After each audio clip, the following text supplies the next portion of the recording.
नमस्कार, स्वागत है आपका 64वीं बीपीएससी के इंटरव्यू के क्लास में। और इंटरव्यू की क्लास के लिए हमारा 5वां वीडियो है, जिसमें हम बताएंगे आपके एजुकेशनल एकेडमिक क्वालिफिकेशन से पूछे जाने वाले प्रश्नों के संबंध में। वह कौन कौन से बिंदु हैं जहां से आपके शैक्षणिक योग्यता के संबंध में इंटरव्यू बोर्ड द्वारा प्रश्न पूछे जाते हैं और पूछे जाने की संभावना है। तो जैसा कि आपने देखा होगा पूर्व के बीपीएससी के इंटरव्यू में कि पहली नज़र में बीपीएससी के जो इंटरव्यू बोर्ड होते हैं वो 2-3 चीज़ों को गौर करती हैं। एक तो आपके द्वारा दिए गए पोस्ट प्रेफरेंस का वीडियो के संबंध में, पोस्ट प्रेफरेंस में जो आपका ऑर्डर ऑफ प्रेफरेंस दिया गया है उसको देखती है। दूसरा जो है आपके एजुकेशनल क्वालिफिकेशन को देखती है और आपके बायोडाटा में जो गृह जिला है और ऑप्शनल सब्जेक्ट है उसको देखती है। एजुकेशनल क्वालिफिकेशन के संबंध में जो भी सवाल पूछे जाते हैं उस संदर्भ में आज हम विशद चर्चा करेंगे और उन बिंदुओं को फाइंड आउट करेंगे जहां से कि प्रश्न पूछे जाने की गुंजाइश है। तो सबसे पहले एक आपका एजुकेशनल क्वालिफिकेशन का चार्ट बनाना होगा। वो चार्ट आपके बायोडाटा जो आप बनाएंगे, बायोडाटा फॉर्म जो भरेंगे स्वयं की तैयारी के लिए या फिर मॉक इंटरव्यू के लिए, तो उसी में मेंशन रहना चाहिए। और उनमें जहाँ जहाँ से जो भी पढ़ाई आपने किया, जो भी डिग्री हासिल किया, तो उसको चार्ट में मेंशन करते हुए आप बनाइए और उसको गौर से देखिए। और गौर से देखने के बाद आपको समझ में आएगा कि कहाँ से प्रश्न पूछे जा सकते हैं। आपकी मदद के लिए मैं कुछ यहाँ पर उस प्रकार के चार्ट बनाकर आपको सलाह देना चाहूँगा। मान लिया जाए कि ये हमारा किसी विद्यार्थी का एक एजुकेशनल क्वालिफिकेशन चार्ट है। एजुकेशनल या एकेडमिक क्वालिफिकेशन जो हासिल किया है उस संदर्भ में इस प्रकार का आप भी एक चार्ट बना लीजिए। तो पहले पर क्या है, तो सबसे पहले एक सीरियल नंबर दे दीजिए। उसके बाद क्वालिफिकेशन, जिस बोर्ड से आपने पास किया है उसका, किस वर्ष पास किया है, वो किस सब्जेक्ट में आपने पास किया और परसेंटेज मार्क्स क्या है। तो किसी विद्यार्थी का मैंने उठा के यहाँ पे रखा है। इसको देखिए कि इसमें क्या क्या चीज़ है, कहाँ कहाँ से प्रश्न पूछे जा सकते हैं, किन किन बिंदुओं से क्वेश्चन बनने की गुंजाइश उठती है। तो आपके इंटरव्यू बीपीएससी इंटरव्यू बोर्ड के पैनल वाले सदस्य जो है इसको काफ़ी गौर से देखते हैं और गौर से देखने के बाद यही से सवाल पूछते हैं। तो मान लिया जाए कि एक विद्यार्थी है जिसने मैट्रिक में सीबीएसई बोर्ड से पास किया 2007 में, सभी सब्जेक्ट था जो जनरली उसको लेना चाहिए, 86% नंबर लाया।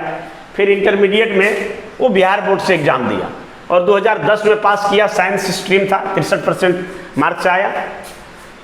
ग्रेजुएशन किया है तिलका मांझी यूनिवर्सिटी से, भागलपुर यूनिवर्सिटी से 2014 में, और यहाँ पर इसका सब्जेक्ट साइंस से बदलकर आर्ट्स हो गया, पॉलिटिकल साइंस ऑनर्स था और 54% नंबर लाया। और फिर पोस्ट ग्रेजुएट के लिए, पोस्ट ग्रेजुएशन के लिए इग्नू में एडमिशन लिया 2016 में। जर्नलिज्म एंड मास कम्युनिकेशन के अंतर्गत 78%, ये 78% नंबर के साथ इन्होंने पास किया। एक अदर्स का भी कॉलम है, तो इसके बाद कोई टेक्निकल डिग्री इन्होंने नहीं लिया। इसके बाद यदि कोई कंप्यूटर का डिग्री किए हैं, शॉर्ट हैंड टाइपिंग किए हैं या फिर कोई टेक्निकल फील्ड में और किसी प्रकार का डिग्री हासिल किए हैं, तो ये भी कॉलम रहता है जहाँ से क्वेश्चन बनने की गुंजाइश रहता है। तो मैंने ये एक रखा है आपके सामने। अब आप देखिए सबसे पहले बीपीएससी बोर्ड इसमें क्या खोजते हैं। तो सबसे पहले खोजते हैं लूप होल्स, कि आपके द्वारा जो डिग्री अर्जित किया गया है उसमें क्या लूप होल्स हैं, क्या कमी है और कौन सा ऐसा गैप वाला जगह है जहाँ से प्रश्न पूछा जा सके। दूसरा चीज़ इसमें देखता है कि आपने कहाँ कहाँ से पढ़ाई किया, और तीसरा जो है वो ट्रैक रिकॉर्ड देखता है, और चौथा चीज़ सब्जेक्ट को देखता है। तो इन 4-5 चीज़ को देखता है। तो सबसे पहले अगर हम लूप होल्स की बात करें तो लूप होल्स इसमें क्या है, तो आप देखिए कि मैट्रिक इन्होंने किया सीबीएसई बोर्ड से।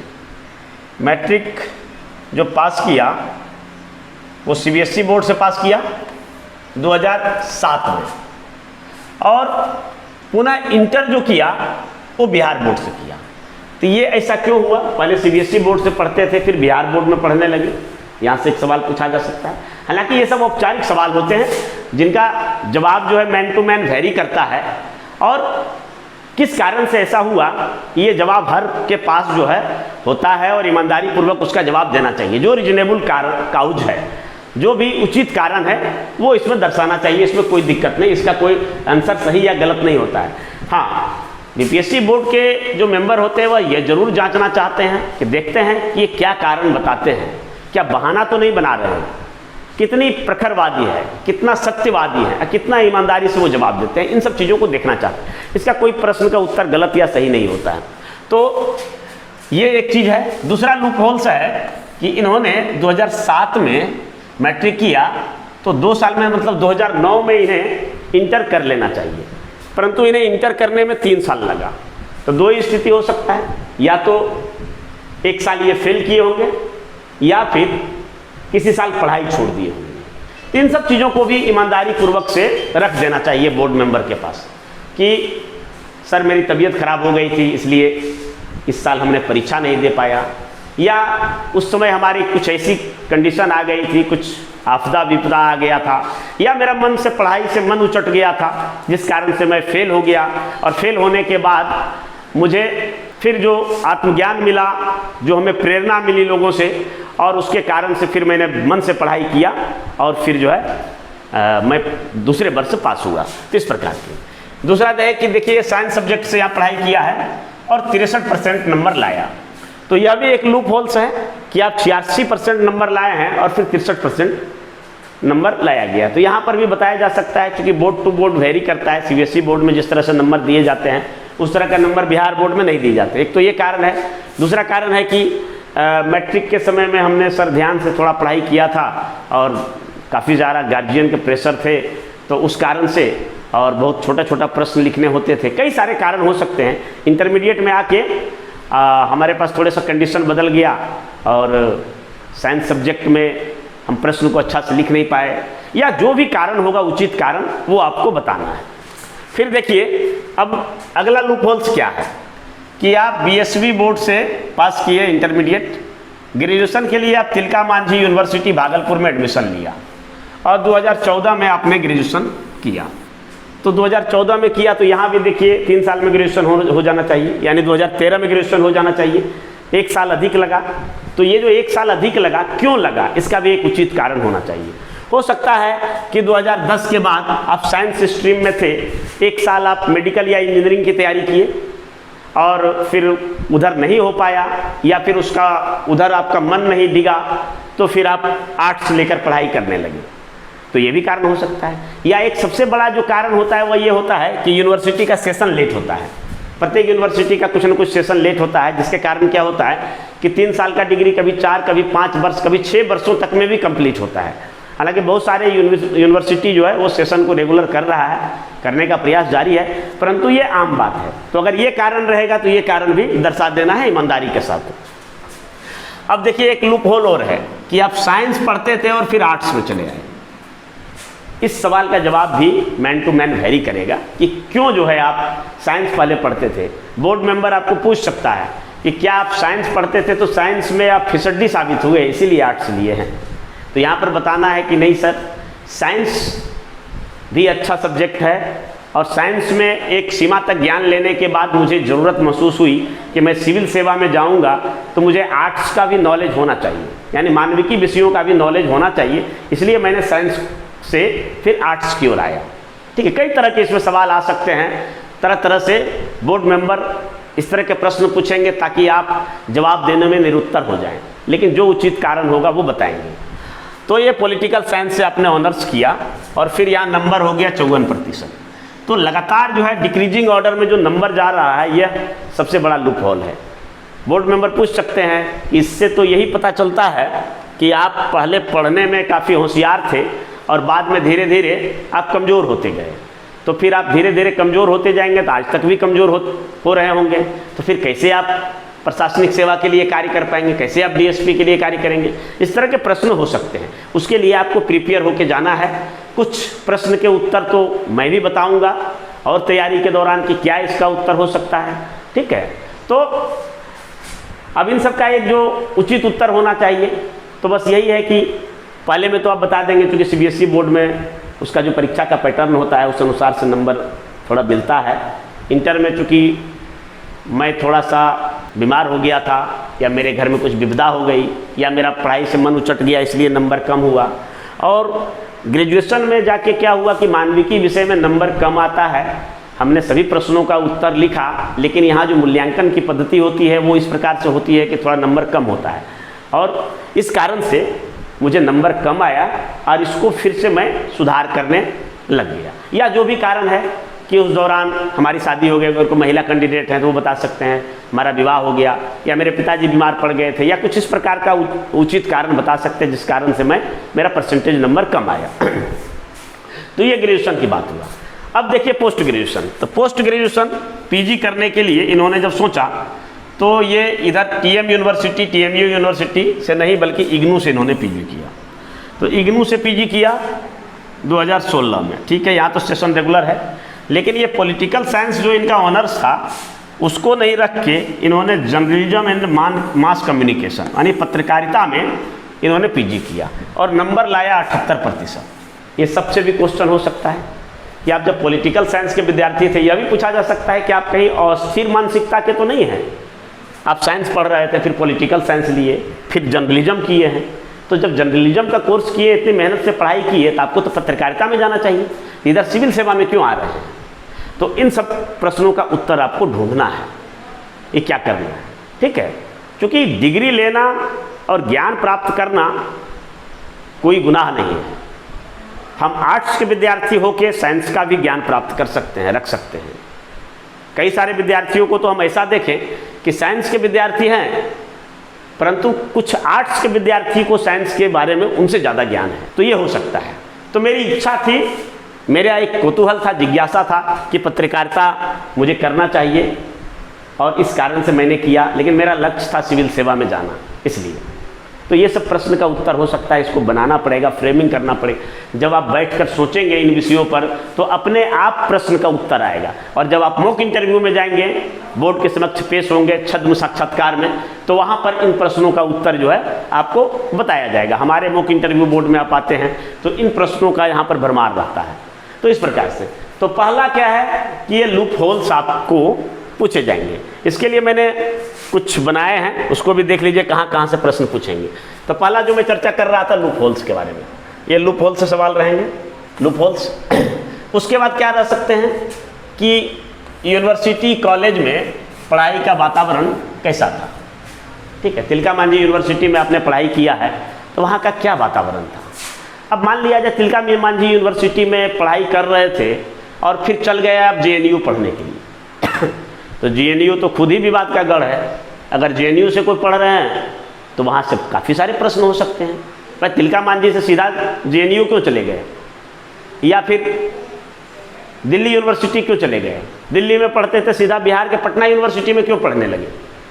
कैसा था, दोनों में क्या फ़र्क आप पाते हैं? दिल्ली में क्या वातावरण था, यहाँ का क्या वातावरण था, ठीक है। इस तरह से कंपैरिजन वाला सवाल हो सकता है।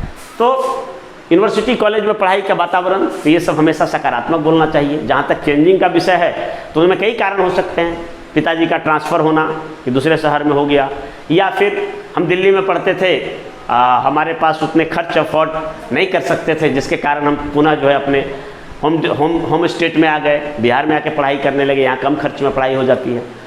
अगर आप तिलका मांझी यूनिवर्सिटी में पढ़ते थे और फिर चले गए जेएनयू में पढ़ने के लिए, तो यहाँ की पढ़ाई करने के बाद मुझे लगा कि जेएनयू में मुझे पढ़ना चाहिए, क्योंकि वहाँ एक अच्छा पढ़ाई का वातावरण होता है। वहाँ कुछ ऐसे गुण विकसित होते हैं जिसमें विद्यार्थियों के अंदर का जो रचनात्मकता है वो उभर कर सामने आती है। तो इन सब बातों को हम रख सकते हैं बोर्ड मेंबर के सामने, ठीक है। उसके बाद अगर मान लिया जाए एक शहर में पढ़ाई, जैसे दिल्ली, तो चलिए दिल्ली तो खैर इनसे ज़्यादा। अब किसी ने सिक्किम मणिपाल यूनिवर्सिटी से डिग्री लिया है, तो सिक्किम शहर कैसा है। किसी ने सागर विश्वविद्यालय से डिग्री लिया है और यहाँ बीपीएससी में आ रहे हैं, तो थोड़ा सा कुछ यूनिक टाइप का है, तो वहाँ पढ़ाई की है। तिरुचिरापल्ली में पढ़ाई की है और वो यहाँ बीपीएससी में इंटरव्यू दे रहे हैं। तो शहर के आबो हवा और उसकी सांस्कृतिक, धार्मिक, सामाजिक जो विशेषताएं हैं, जो भौगोलिक परिवेश है, उन सभी से भी सवाल रह सकता है जिस शहर से आपने पढ़ाई किया। तो अगर इस तरह का कुछ आप पटना से पढ़ाई नहीं किए हैं, भागलपुर से नहीं किए हैं, दिल्ली से नहीं किए हैं, किसी ऐसे शहर से किए हैं, तो उनके बारे में भी, उस शहर के बारे में भी जानकारी आपको रखना चाहिए। उसके बाद देखिए यूनिवर्सिटी कॉलेज के नाम स्थापना, तिलका मांझी यूनिवर्सिटी। भाई क्यों तिलका मांझी यूनिवर्सिटी नाम पड़ा है? तिलका मांझी कौन थे? क्यों इन्होंने विद्रोह किया था? अंग्रेजों से क्या दुश्मनी थी? इसी प्रकार जिन महापुरुषों के नाम के ऊपर उस कॉलेज या यूनिवर्सिटी का नाम पड़ा है तो उसके संबंध में प्रश्न उठेगा। कॉलेज भी हमेशा किसी न किसी महापुरुष या स्थानीय जो मशहूर व्यक्ति रहते हैं उसके नाम पर होता है, तो उनके संबंध में कौन थे। लेकिन ज़्यादातर यहाँ पर प्रश्न जो है वो यूनिवर्सिटी से पूछे जाते हैं कि यूनिवर्सिटी क्या है, वे कब स्थापना हुई, पटना यूनिवर्सिटी की स्थापना कब हुई। तो इस प्रकार के प्रश्न रहेंगे। उसके बाद देखिए ऑनर्स सब्जेक्ट, तो आप जनरली क्या होता है, बहुत कम लोग ही ऐसे होते हैं जिनका कि ग्रेजुएशन लेवल पर जो ऑनर्स था उसी सब्जेक्ट को बीपीएससी में भी ऑप्शनल सब्जेक्ट के रूप में चुनते हैं। और अगर वेरी है तब तो फिर आपका ऑप्शनल सब्जेक्ट से तो प्रश्न पूछा ही पूछा जाएगा, लेकिन ऑनर्स सब्जेक्ट से भी क्वेश्चन पूछा जाएगा।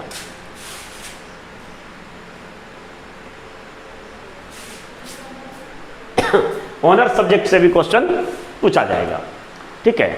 और आपसे अपेक्षा किया जाता है, होना भी चाहिए, कि आपने जिस विषय में ऑनर्स किया है उसके संबंध में, ऑनर्स मतलब आपके पास वो ऑनर है, आप उसके मालिक हैं, आपके पास उसकी प्रतिष्ठा है और उसके बारे में आपको जानकारी होना चाहिए। और जानकारी बहुत ज़्यादा अंदर जाके नहीं, जो भी एलिमेंट्री आइडियाज़ हैं ऑनर्स सब्जेक्ट के बारे में उसके बारे में जानकारी होना चाहिए।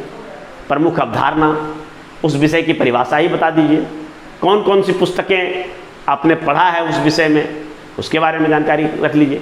विद्यार्थियों के सामने समस्या यही होता है कि ऑनर्स किए हुए 5 साल 7 साल 10 साल हो जाते हैं, तो ऐसे में कई सारी चीज़ें भूल जाते हैं। तो एक बार आप इंटरनेट के माध्यम से बुक स्टॉल पर जाके या पुराने अगर अलमारी में बुक रखे हैं उनको निकालिए, देखिए, कुछ कंसेप्ट को पढ़िए, विषय के बारे में जानिए, जो भी महत्वपूर्ण अवधारणा है, विषय के कौन जनक हैं, इन सब के बारे में आप स्टडी कर लीजिए, तैयार हो लीजिए। और सबसे बड़ी बात है कि ये सब करने के बाद आपके अंदर जो आत्मविश्वास का संचार होगा, जो आत्मविश्वास में बढ़ोतरी होगी, वो आपका बीपीएससी इंटरव्यू बोर्ड में भी झलकेगा, दिखेगा साफ बोर्ड मेंबर को। तो ये ज़रूरी है कि हम ऑनर्स सब्जेक्ट पर भी तैयारी कर लें। और उसके बाद सब्सिडरी पेपर पर भी कभी कभी प्रश्न पूछा जाता है। बोर्ड मेंबर को अगर कुछ प्रश्न नहीं सूझ रहा है तो मान लिया आपने बोला कि भाई पॉलिटिकल साइंस ऑनर्स, और आपके पहले कई पॉलिटिकल साइंस ऑनर्स वाले आए और उनसे प्रश्न पूछा गया। ऑनर्स पर प्रश्न पूछते पूछते, पॉलिटिकल साइंस पर पूछते पूछते बोर्ड मेंबर बोर हो गए, तो पूछने लगा, अच्छा आप पॉलिटिकल साइंस ऑनर्स किए हैं तो सब्सिडरी में क्या पढ़े हैं? अब बोलिएगा सब्सिडरी में सोशोलॉजी पढ़े हैं। अब लीजिए, ये उनके पास आ गया मौका, अब सोशोलॉजी से क्वेश्चन पूछने लगेंगे, ठीक है। ये भी तो सब्सिडरी विषय पर भी एक नज़र होना चाहिए, उनके बारे में जानकारी होना चाहिए। उसके बाद स्ट्रीम, किस स्ट्रीम से पढ़ाई किया। मान लिया जाए कि आपने इंजीनियरिंग की डिग्री की है, इंजीनियरिंग का डिग्री किया तो आपको मशीन बनाना चाहिए, आप निर्माण कीजिए, ठीक है, आप इंफ्रास्ट्रक्चर डेवलप कीजिए, आप खोज कीजिए, आविष्कार कीजिए। आप इधर प्रशासन में क्यों आना चाहते हैं? तो इसका एक रीजनेबल आंसर होना चाहिए। आप सोचिए समझिए कि आप खुद एक इंजीनियर होकर क्यों आना चाहते हैं। खुद एक आप बी फार्मा का डिग्री या बी नर्सिंग का डिग्री या कोई और डिग्री लेकर आप बीपीएससी में क्यों आना चाहते हैं? तो उसका कोई कारण होगा, उस कारण को आप बताइए। अब यह भी पूछा जाएगा कि भाई इंजीनियरिंग का प्रशासन में क्या योगदान है, तो उसका भी उत्तर आप दीजिए कि हमने जो इंजीनियरिंग क्लास में पढ़ाई किया है, मुख्यतः जो वहाँ की डिसिप्लिन है, जो उस विषय की खूबी है, जो आपने वहाँ पर वैज्ञानिक दृष्टिकोण विकसित हुआ, उसको आप प्रशासन में लगाएंगे। और चूँकि प्रशासन भी विज्ञान से अधिक दूर नहीं है, कई वैज्ञानिक उपागमों के सहारे आप प्रशासन को चुस्त दुरुस्त, स्वच्छ और पारदर्शी बना सकते हैं। ये सब जो है उत्तर दिया जा सकता है। तो कुल मिला के ये 8 पॉइंट हैं जहाँ से प्रश्न पूछे जाने की गुंजाइश है। वापस देखिए, चलते हैं इस पर। तो ये आप इस तरह का एक चार्ट बनाइए और अपना, ये तो मान लिया जाए किसी विद्यार्थी का हो सकता है, इससे थोड़ा अलग भी हो सकता है, लेकिन इसी सीरियल क्रम में होगा। अदर्स में कोई अगर टेक्निकल है तो उसको भी डालिए। डालना इसलिए ज़रूरी है, कई लोग छुपा लेते हैं, कई विद्यार्थी कि नहीं पूछे, अगर डाल देंगे तो प्रश्न पूछेंगे। तो आप ऐसा फील्ड को छुपा ले रहे हैं जिसके बारे में आप मजबूत स्थिति में हैं, जहाँ से आप जवाब दे सकते हैं। और ये छुपा लेंगे तो फिर कुछ और पूछेंगे, और कुछ और पूछेंगे जिसके बारे में हो सकता है आपको जानकारी नहीं हो। तो इसलिए अपनी ओर से स्ट्रोंग रहना चाहिए और प्रश्न पूछने के लिए एक क्वेश्चन अपील होना चाहिए हमारे अंदर कि हम आमंत्रित करें, हम इनवाइट करें बोर्ड मेंबर को कि आप यहाँ से प्रश्न पूछिए। बोर्ड मेंबर को अपनी ओर हम टर्न कराएंगे। इस प्रकार से वहाँ पर हम डालेंगे, हम अपना जो बायोडाटा बनाएंगे, बायोडाटा में इस प्रकार से सारा इन्फॉर्मेशन डालेंगे।